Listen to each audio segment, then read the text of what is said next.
Dinner rolls. Nestle cream.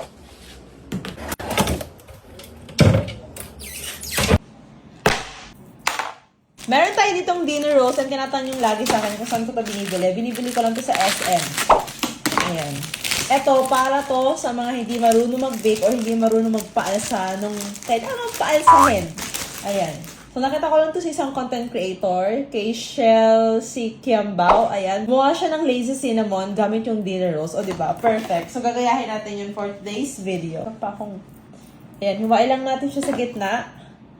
Perfect! So, gagawa naman tayo ng cinnamon sugar mixture. So, meron tayo ditong pangtimbang. Unahin lang natin yung grams. Ayan, pair lang natin siya. Ilalagay na natin yung ating room temp na butter. Maglalagay tayo ng 80 grams ng salted butter. So, kailangan natin ng 70 grams ng brown sugar. Nakikita nyo yan? Sakto! 70 grams ng brown sugar. So, maglalagay tayo ng 1 teaspoon ng vanilla flavor. At saka maglalagay din tayo ng 1 teaspoon ng cinnamon powder. Ayan, napuno na natin yung 1 teaspoon. Ilalagay na natin yan. Pwede nyo nang i-mix yan. So, ito na yung magiging cinnamon sugar mixture natin.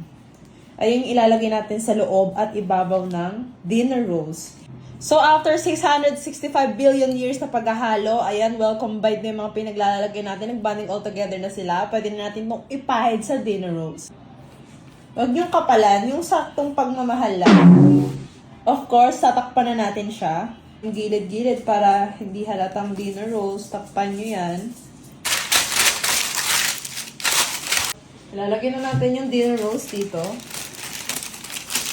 Ilalagay na natin yung cinnamon. So, meron tayo itong cream cheese. Ayan. And room temp na rin po. Nilabas ko na sa chiller kanina pa. So, maglalagay tayo ng 110 grams ng softened cream cheese. So, maglalagay tayo ng 60 grams ng powdered sugar. Powdered sugar, pagsamahin na natin yan.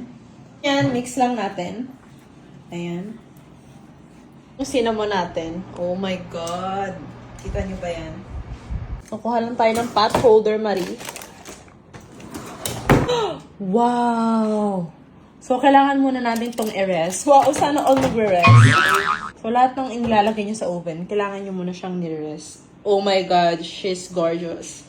So, kontian nyo lang. Siguro half lang ng cream cheese or kahit kape lang good lang, pwede na. Tapos, magdadash lang tayo ng cinnamon powder. Ayan.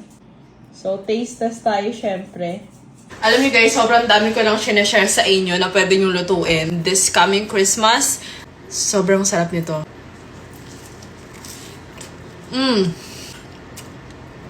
Masarap to sa kape, pero wag nyo nalagyan ng sugar kasi isang damakmak na sugar na yun nandito. So, bibigyan ko yung mga kapitbahay. Bibigyan ko yung mga tao dito sa bahay.